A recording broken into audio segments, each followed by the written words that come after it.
इधर देखेंगे जो है महाराज जी यहीं पर रह के भजन साधना किया करते हैं। महाराज जी कितना बढ़िया लग रहा है गंगा मैया के किनारे। महाराज जी कुटिया में नहीं दिखे, हम तो सोचा कि महाराज जी अब नहीं मिलेंगे। ऊपर से मैं नीचे देखेंगे दोस्तों महाराज जी की जो है कुटिया दिखने लगी है हमें, और महाराज जी वहीं पर रह के भजन साधना किया करते हैं।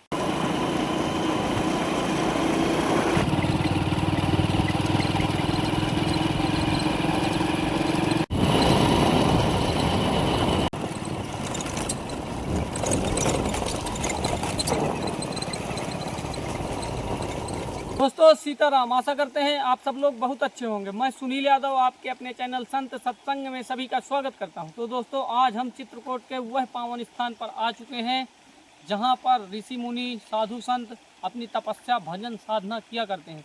दोस्तों इस स्थान का नाम है टाठी घाट, और आप पीछे देख रहे हैं ये जो अमृत धारा निकल रही है, इसी को पार करके हमें महाराज जी तक पहुँचना होगा। और देखते हैं महाराज जी हैं या नहीं हैं, मिलते हैं कि नहीं। और पहली बार मैं जा रहा हूँ महाराज जी के पास। दोस्तों अभी ये अमृत धारा पार करके हमें जाना होगा उस पार, और ये वह जल है ये कि जिसको अच्छी अच्छी बीमारियां होती हैं, कैंसर जैसी घातक बीमारियां भी सही हो जाती हैं। अमृत धारा के नाम से ये प्रसिद्ध है। देखेंगे दोस्तों अभी बहुत ही बीहड़ घने जंगल में हम घुस चुके हैं, और यहीं से निकल के जाना होगा महाराज जी के पास।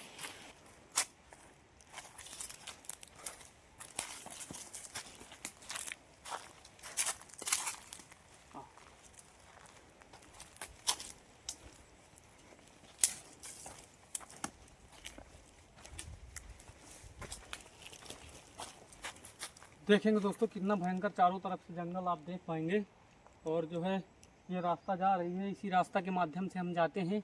और ये रास्ता सही है या गलत है भगवान जाने, हमें तो पता नहीं है, लेकिन चलते हैं। समझ में नहीं आ रहा हम किधर जाएं भाई, भगवान जो है हमारी मदद करें।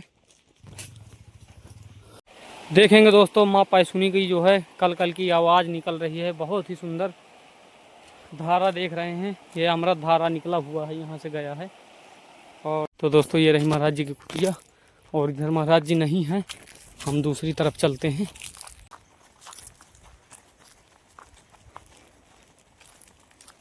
देख सकते हैं दोस्तों हम महाराज जी के पास तक आ चुके हैं। महाराज जी सीताराम। देखेंगे दोस्तों महाराज जी यहाँ भी नहीं है। मुश्किल से जो है आपका सौभाग्य था, ये आपका आशीर्वाद महाराज जी, कृपा आपकी जो आप तक आ पाए, नहीं बहुत ही मुश्किल था जी महाराज जी। देखेंगे दोस्तों महाराज जी जो है अभी गंगा के किनारे बैठे हुए हैं, अभी जो है अपना दिनचर्या अपनी कर रहे हैं।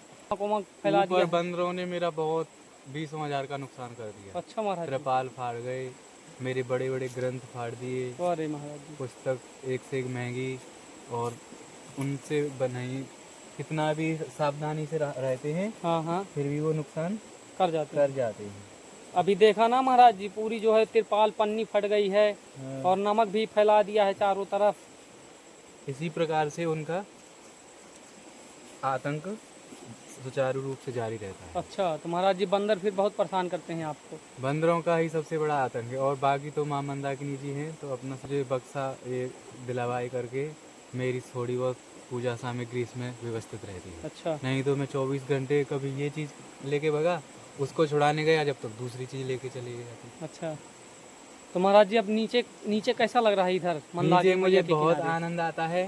नीचे का आनंद शब्दों से वर्णन नहीं किया जा सकता। माँ मंदाकिनी मैया की जो है आवाज़ कैसी लग रही है? कल कल की धारा, बहुत प्यारी आवाज़ लगती है। कभी मोहिनी बंसी बजती है, कभी वेणु वादन होता है, कभी दिव्य दिव्य आह्लादनाद मिलता है। अच्छा। बड़ा यहाँ पर जो साधना है वो दिव्य साधना है। अच्छा महाराज जी, भोजन प्रसादी कैसे क्या करते हैं? सिद्ध हुआ गया कि नहीं? भोजन प्रसादी मैंने सवेरे सिद्ध किया था। अच्छा, और पा करके भोग लगा करके, अच्छा, और फिर मैं भजन पे बैठ करके फिर थोड़ा विश्राम करने की इच्छा हुई, हाँ हाँ, फिर मैं विश्राम करने लगा। अच्छा महाराज जी, छोटी सी सेवा है तो स्वीकार करें? जा सकता है। अगर वास्तविकता में कोई चीज़ साथ जाती है तो वो परोपकार, साधना, तप, त्याग यही साथ जाता है। इसमें महाराज जी आपकी सेवा में सब्जी है हाँ। और नमक इसमें का थोड़ा, हमें कन्फर्म रास्ता नहीं पता था महाराज जी, तो सामान जो है कम लाए हैं, तो क्षमा कीजिए। बहुत सामान, श्रद्धा के अनुसार जितना भी जुड़ पाया है महाराज जी। बहुत है यहाँ आप तक लाना बहुत हाँ, कठिन तो बात आप है तक आ पाइए महाराज जी। यहाँ तक लाना बहुत कठिन है। यहाँ तक ये समझ लो कि हम ही जानते हैं। जी महाराज। यो व्यक्ति यहाँ खाली हाथ आ जाए वो भी बहुत बड़ी बात है, क्योंकि रास्ता ही ऐसे है। घनघोर जंगल है, माँ मंदाकिनी के बिल्कुल 35 फुट नीचे में जी महाराज बैठा जी, हुआ हूँ। मंदाकिनी मैया बगल से बह रही हैं। हाँ, ऊपर सीढ़ी है, फिर ऊपर किसी को पता नहीं चलता है। कितनी भी प्रॉपर्टी हो जाए, जब तक भगवान के प्रति स्नेह, वात्सल्य, भक्ति, प्रेम अगर लेस मात्र भी हो गया तो बेड़ा पार है। वरना ये तमाम संपत्ति यहीं की थी, यहीं रहनी है हमेशा। और वास्तविकता में देखा जाए तो भगवान का ही भजन ध्यान, यही परोपकार, यही आत्मा को प्रसन्न करने वाली चीज़ है। बाकी सब तो जी महाराज। कोई न लेके आया न लेके। तो महाराज जी कितने वर्ष हो गए आपको भजन साधना करते हुए? भजन साधना करते हुए तो वास्तविकता में मैं जब 17 साल का था, अच्छा। आज मुझे 37 साल की उम्र मेरी हो गई है। जी तो उसी समय से मैंने घर परिवार का त्याग किया। धीरे धीरे साधु संतों का सानिध्य प्राप्त हुआ, जी। फिर उनकी कृपा हुई, फिर शिक्षा दीक्षा ग्रहण हुई, फिर बहुत परंपराओं, सखी परंपरा, आचार्य परंपरा, वैष्णव परंपरा, विरक्त इस और बहुत पंथों से मैंने त्याग वैराग करके फिर भगवत प्राप्ति मुझे निरंतर मेरा ध्यान उसमें भ्रमण करने लगा। तो महाराज जी कैसे भगवान कृष्ण भगवान की, ठाकुर जी महाराज की कृपा हुई कि आप जो है इस मार्ग में आ गए महाराज जी? सबसे पहले मैं एक बहुत बड़ा कंपटीशन था, ब्रज केसरी वर्ल्ड कप, मतलब ब्रज केसरी खिताब होता है एक। देखेंगे दोस्तों माँ मंदाकिनी का, गंगा मैया का कितना सुंदर दृश्य आप देख सकते हैं इधर। और कल कल की धारा में माँ मंदाकिनी जो है बह रही हैं, और महाराज जी जो है इधर बैठ के अपना भजन साधना किया करते हैं। आप चारों तरफ से देखेंगे बहुत ही सुंदर दृश्य इधर का। बहुत आनंद, जो हर व्यक्ति के जीवन में जो आनंद होना चाहिए वही आनंद मुझे प्राप्त है, सहज से ही राम प्रभु की कृपा से। यही आनंद सभी चाहते हैं, और साधक को तो विशेष तरह से माँ मंदाकिनी और तपोवन में ही रहना चाहिए, क्योंकि जब तब ध्यान करना है तो वह विशिष्ट जगह पर ही संभव हो पाता है। अच्छा महाराज जी, रात में गंगा मैया की आवाज़ कैसी सुनाई देती है? एकांत में बैठ के सुने तो कैसी कैसी आवाज़ें सुनी एकांत में अगर कोई बैठ के सुनेगा तो संसार की सारी बातें भूल जाएगा, यहाँ तक कि अपने आप को ही भूल जाएगा, केवल इस आवाज़ में ही लीन हो जाएगा। अच्छा और अगर उस समय किसी ने डिस्टर्ब किया तो समझो उसे बहुत गुस्सा आएगा।